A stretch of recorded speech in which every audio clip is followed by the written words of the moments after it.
Nathaniel, Yeah, please, baby. You guys are just doing it to start spite us me off. because you believe Please start us off. I'm your host, Nathaniel, and welcome to the fan. Ah, Wow. Episode 1! You practiced this, Nathaniel! I did. I practiced it so much. Hours. Man, whew, 2017 was a year to remember.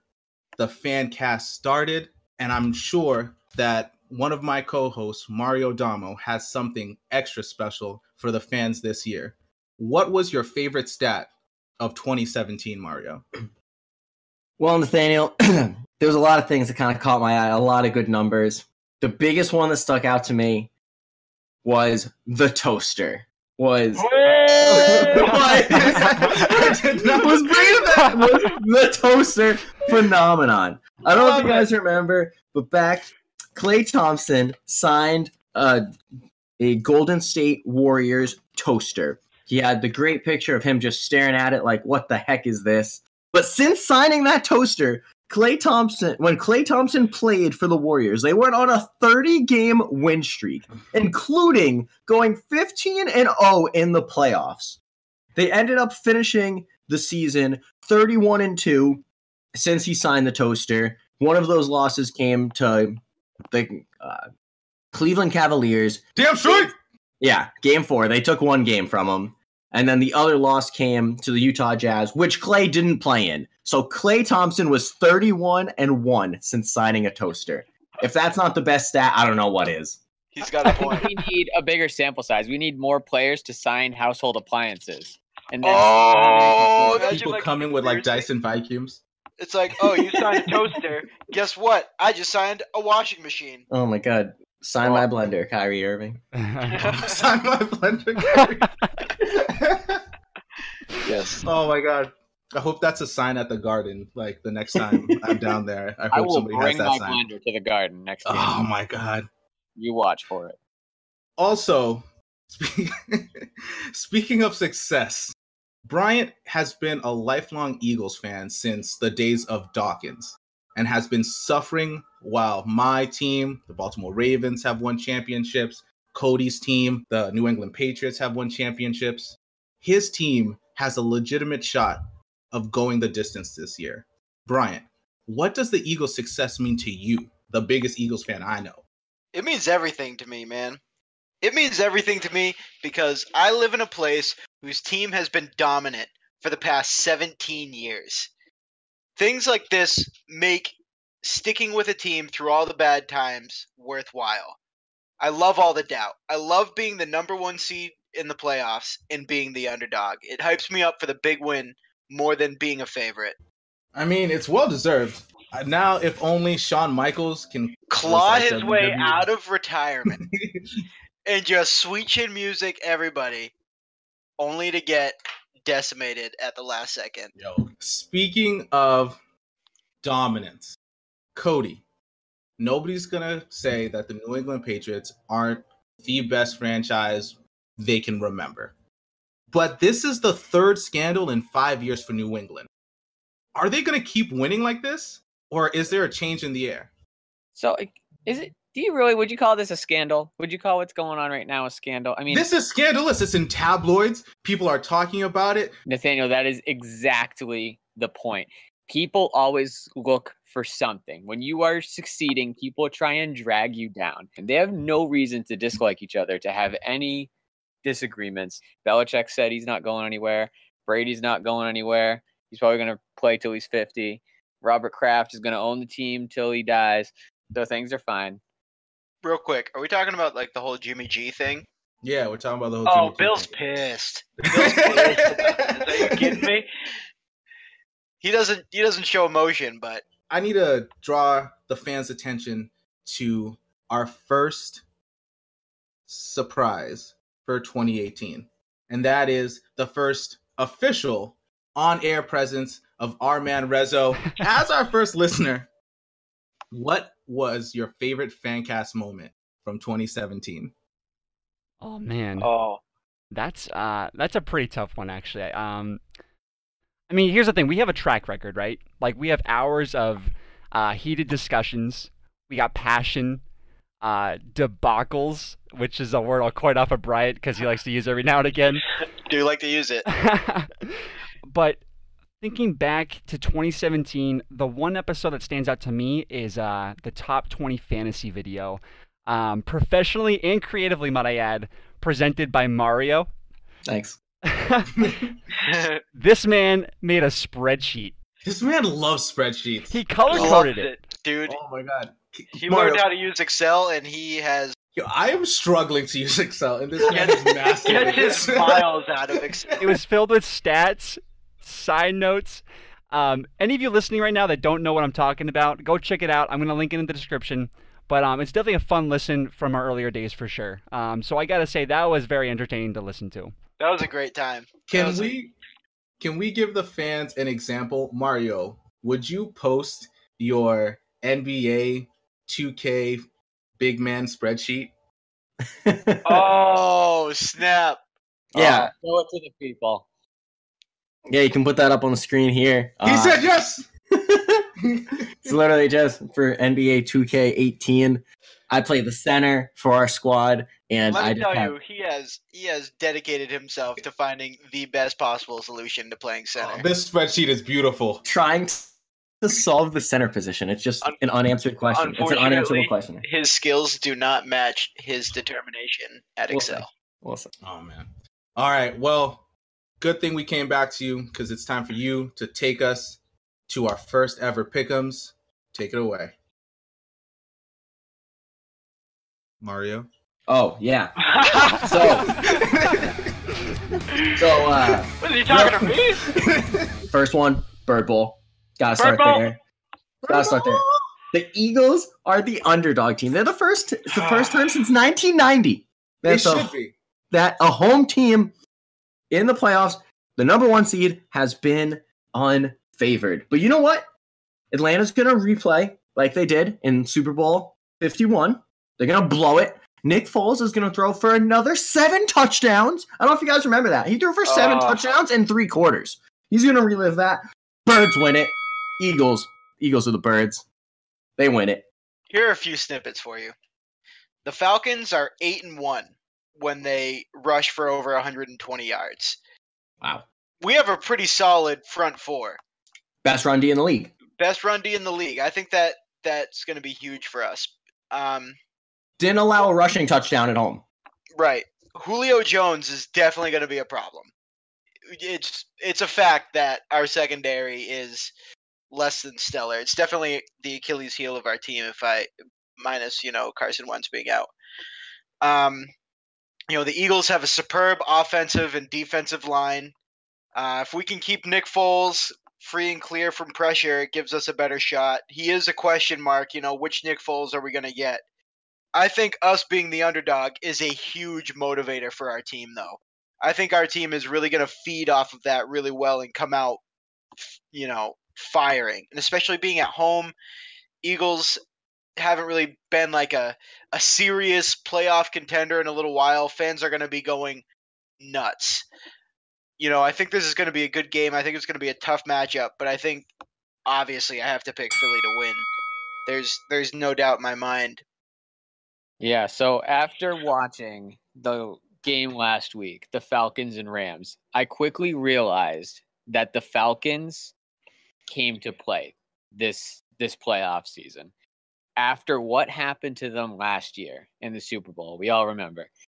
They are not going to get embarrassed again. They're just not. They came out to play. All right. They defeated the Rams, who were honestly originally my top contender coming into this playoffs to make the Super Bowl out of the NFC. And they just came in and they outplayed them. And I think they're going to keep the momentum going as they go to Philly. Philly's not the same team it was with Carson Wentz. I don't think anyone can argue that fact. Defense is not going to be able to pull him out of this. It's not going to be able to bail him out. It bailed him out when they played Oakland in that last game. The defense was the only thing that kept him in it. When you have Devonta Freeman, Matt Ryan, Julio Jones, your defense isn't going to keep you in that game. And I don't know if Nick Foles has the power to keep him in it. Bite your dirty tongue. So Talking smack about Nick Foles. If I can interject for a moment here, the league's leading rusher, Kareem Hunt, before a last second 40-yard run was held to just 37 yards rushing against the Eagles' run D. I do not give a damn about Devonta Freeman. Who even is Devonta Freeman? He's a bad man. Either way, bad game. Either way, the Saturday. Falcons will win. They will upset the Eagles. It's not an upset. They're Can't be an favored. upset if you're favored, bro. Oh, that's true. They are favored. Well, it's sort of like an upset seed-wise anyway. But yeah, you're right. They are going to live up then, I guess, to their being ahead. Look, some of you guys are clearly upset. Some of you guys think that there's some disrespect that's been thrown at the Eagles. I'm here to tell you that that will continue with what I'm about to say. Oh, The Falcons are going to win this game. And I know I'm very close friends with some of you guys here, if not all of you. I hope so. Man, I don't think so. Get yourself kicked out of my wedding. I don't. Oh, wow. Oh man, that is Making it personal now. You're making it that personal. was a I'm little like the best man in his wedding. Yeah, you are. Not anymore. Mario's been plotting this the whole welcome to the time. wedding.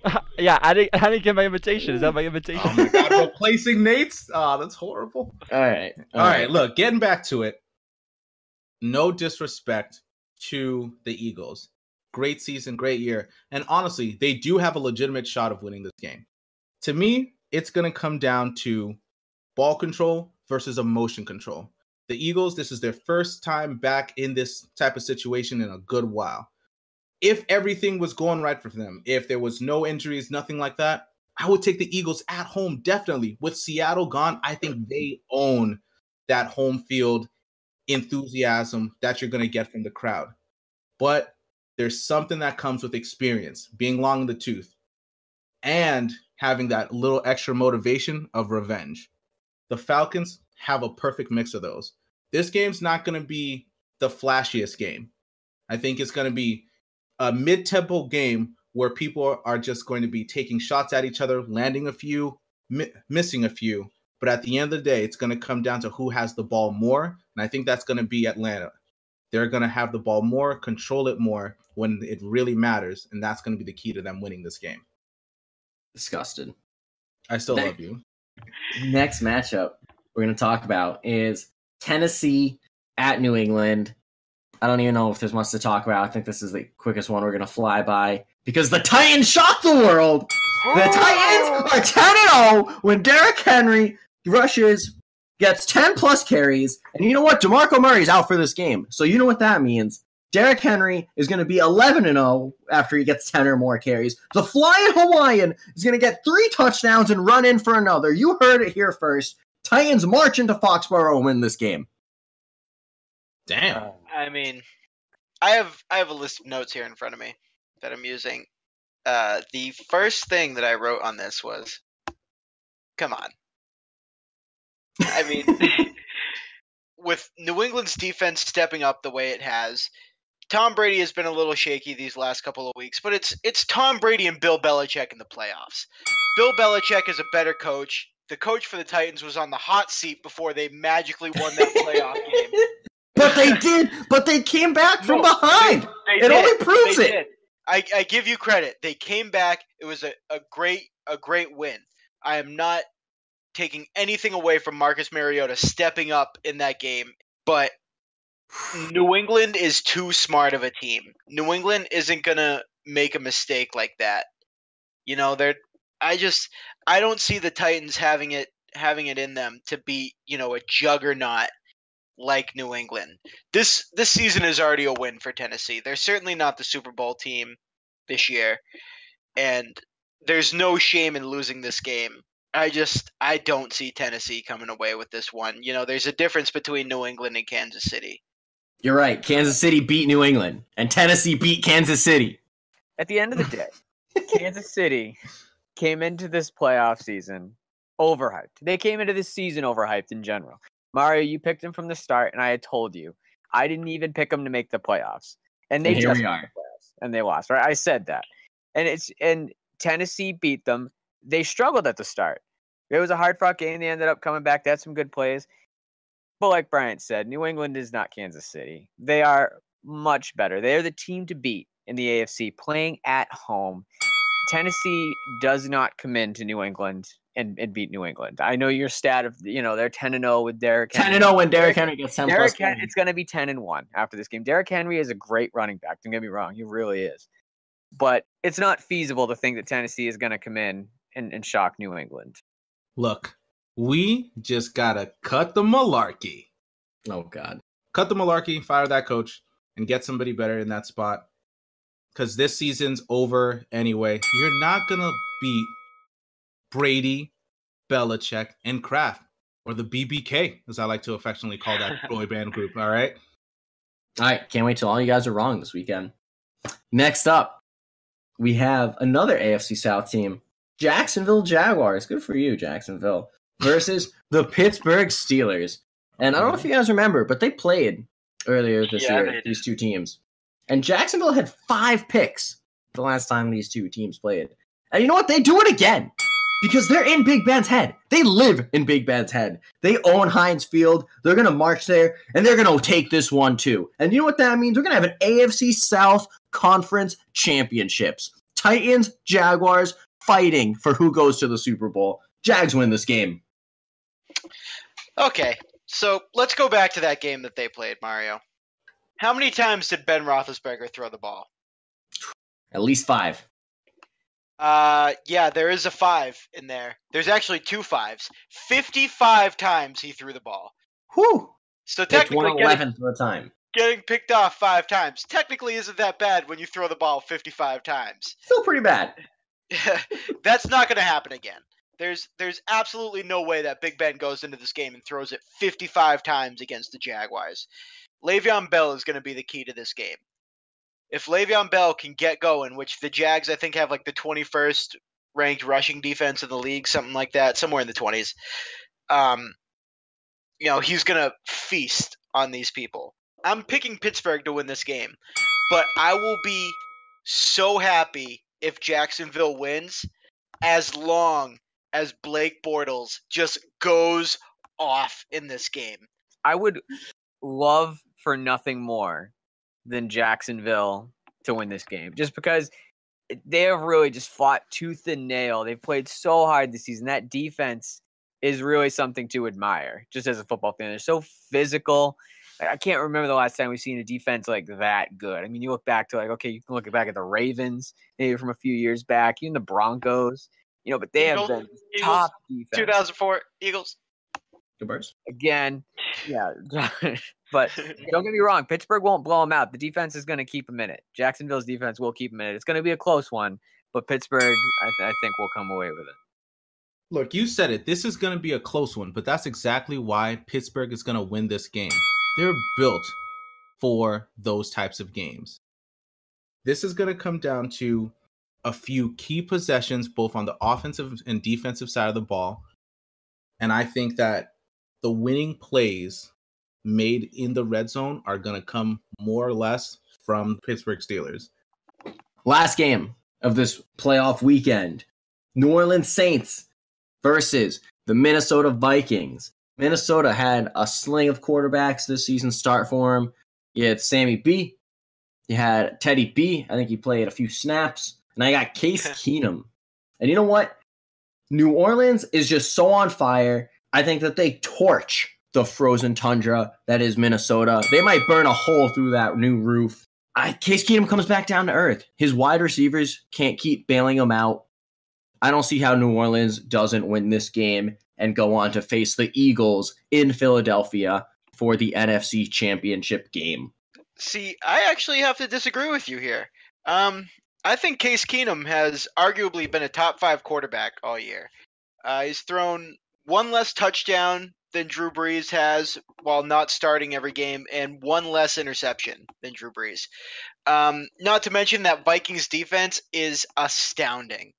They have, a phenomenal defense. I think with the Vikings, especially with them being at home, Minnesota is in a similar situation that Philadelphia is in, where they're a real playoff contender for the first time in a while. So the crowd is really just going to be really riled up, and they're going to play a big factor in this game. They played each other, I think, like week 1 or something like that, but that matchup means nothing. Sam Bradford was starting. Adrian Peterson was still on the Saints. Alvin Kamara wasn't really a thing yet. Dalvin Cook was still the running back. On the other side of things, like, come on, it's Drew Brees. It's Drew Brees. He's not going to be rattled by the crowd.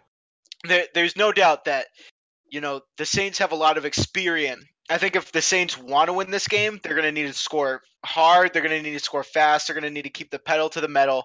They're going to really need to knock Minnesota off their game early. Yeah, I definitely think Minnesota will win this game. After watching the Saints play last weekend, their run game just couldn't get off the ground. Alvin Kamara, Mark Ingram, they struggled. And it really affected the Saints for a pretty big part of that game, where the Saints literally almost gave that game up to Carolina in the end. They really did. And I just think that that's going to be the key for them in this game. If they don't get that run game going, they're not going to win this game. Drew Brees is still a good quarterback. Don't get me wrong. He's a great quarterback, but he's not the elite quarterback he used to be. And Minnesota is on the up and up. They're playing at home. Remember, the Super Bowl is in Minnesota this year. So this is their turf. Super Bowl is in Minnesota, okay? And they're not going to take that lightly. Case Keenum, you can say everything you want about him because he's not a huge name, but he has proven himself this year to be a really legitimate quarterback. He ran away with that job in Minnesota. Not to mention Adam Thielen, Stephon Diggs, Latavius Murray. They don't have really many names that pop out at you, but they all just play hard. I agree. There's a lot going for them, guys. Like Cody said, the Super Bowl's here. They're at home. What else do they need to win this game? I'm not saying it's not going to be a tough game for them, but they got something on their side. And it's not Robert Kraft. You guys are going to be wrong a lot this weekend. Just maybe or are you going to be wrong a lot this weekend? You picked the Titans, which is just still baffles me. I don't know if 10-0. 10-0. That's a good sample size. Is it? Yes. I mean, no. I don't know. We'll have our stats guy look into that. Who's the stats guy? Yo, what's up, Rezo? Yo, what up? Yo, what's up, man? Oh. Thank you guys so much for joining us for our first FanCast Friday. I hope you guys have a great weekend, and I hope your drive into work was amazing. As always, if you liked anything that you heard or saw on our channel, please like and subscribe, as well as leave a comment below. Remember, FanCast is where the fans speak, so be heard.